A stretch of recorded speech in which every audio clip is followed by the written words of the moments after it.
Hello friends, Ben Ochart here. Thank you so much for tuning in. For years I was known as just a cichlid guy, and when you have big cichlids like I have in this tank behind me here, or the 210 gallon to my left here, you can't keep plants. They just get dug up, they get chewed up, they get destroyed. Anyone out there who has cichlids knows what I'm talking about. So one of the most enjoyable things I've been going through recently is the ability to keep plants. A group out there that you might be familiar with has really been helping me out in that area. And of course, I'm talking about the Aquarium Co-Op.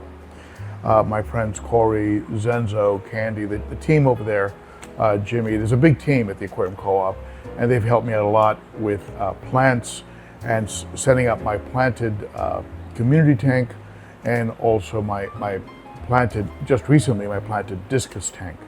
So I wanted to add a lot more plants to the Discus tank, and one of the considerations is that when you're keeping a tank at 82 degrees, in that neighborhood, 82 plus, what kind of plants are gonna thrive under those conditions. So I did a little research and I reached out to Aquarium Co-Op, and they put together some plants and sent them to me. And so a big shout out to them, and thank you so much. Like in so many of their packages, they included a sticker. This one, of course, is a beautiful rainbow, beautiful fish. I've got them all over my refrigerator, and I really enjoy them. So what they sent me, Anubias, Barteri, Amazon Sword, Anubias Nana, Windelove Java Fern, a regular Java Fern. The Windeloves are the ones that have the twists and turns on the end. I'll show it to. I'll show you all of them. Crip, right? A Wendy red and a Wendy green crip. And let me just go ahead and show them to you. They send their plants in these real nice insulated packets, and it's still very warm to the touch because they also include this big heating pad. I guess the plants like to stay warm, just like the fish when you ship fish. So let's take a look at what's in here. It's very sealed very tightly. Not sure if I have use for these, but I keep them because they're just kind of cool. So you can see here the Discus tank. I'm going to show you a before and an after, and rather than going through showing you the process of dropping each plant into the aquarium, I'm just going to show you this before shot, and then I will show you the after shot. So Anubias, Barteri, see if you can make that out. I mean, they come in these nice packets, these nice white sleeves that keep the plant nice and moist until it's ready to drop into your aquarium. Quite a few plants, and again, I mean, this is just an overwhelmingly nice assortment of plants. And I'm going to go ahead and just drop these in and just make that aquarium super lush. So you've seen it before. Now let me go ahead and prepare these plants, and you can see it after. Here are the plants unpackaged. The sleeves just rip open very easily, and but they keep the plants nice and moist. You can see here that type of Java fern. Two of those, kind of a fancier Java, and then you have a regular. And Java it doesn't need to go in the soil, so it'll be like attached to a piece of wood. A little crip, corkscrew valve. This is a valve that actually is a little twisty as it goes up. Very pretty. Kind of like a little pigtail as it grows out. A type of jungle valve. This looks like a Anubias.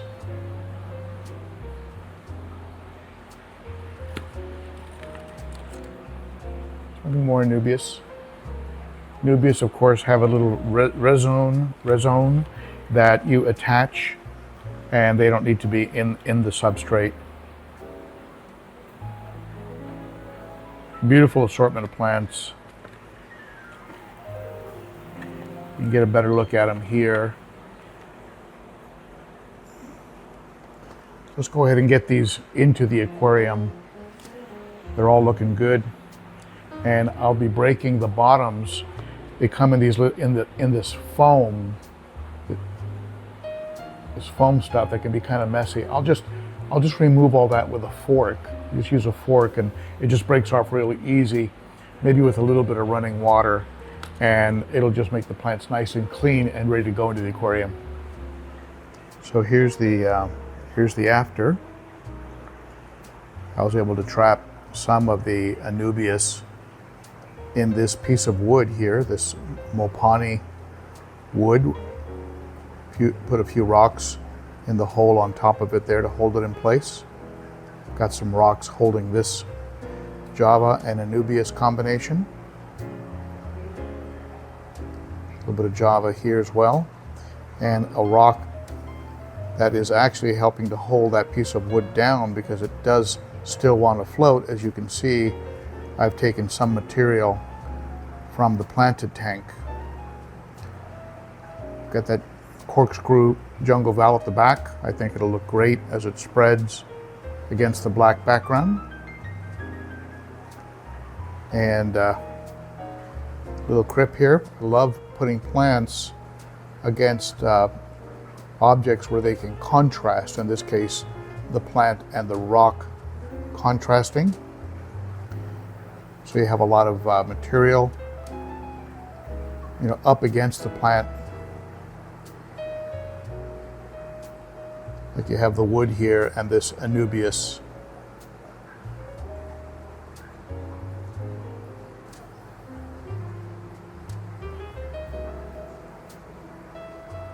So let's see how these plants spread, and eventually it'll fill in this area here, a little open area.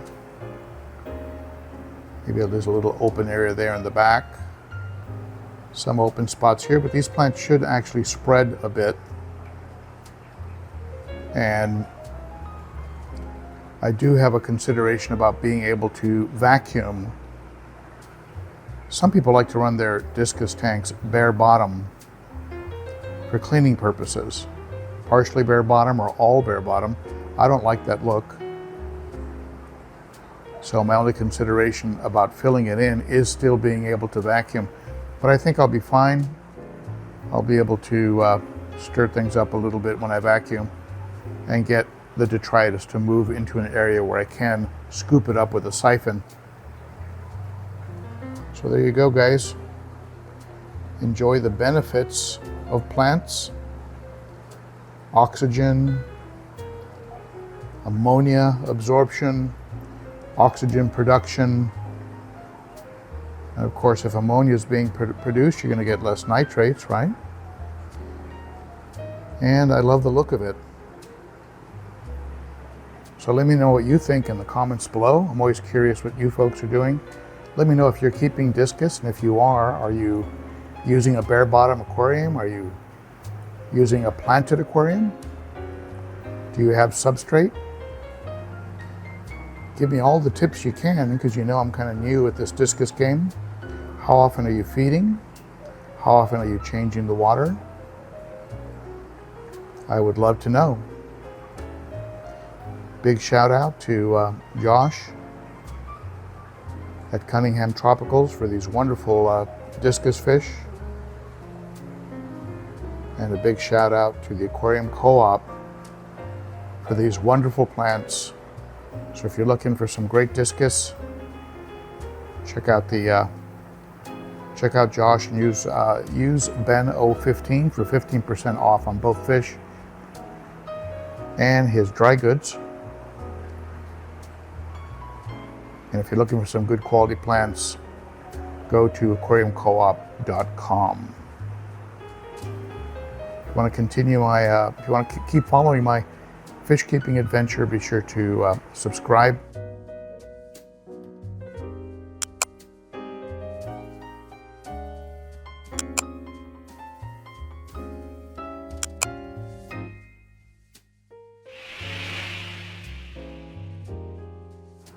And that's it for me, my friends. I'm going to feed these little guys. Got to feed them a couple times a day because of the high temp. They run with a very high metabolism. So I'm going to get a feeding done, but I like the way it came out. Doesn't mean I won't change it around or add more. But for now, I think it looks great. Thanks for watching. Bye-bye.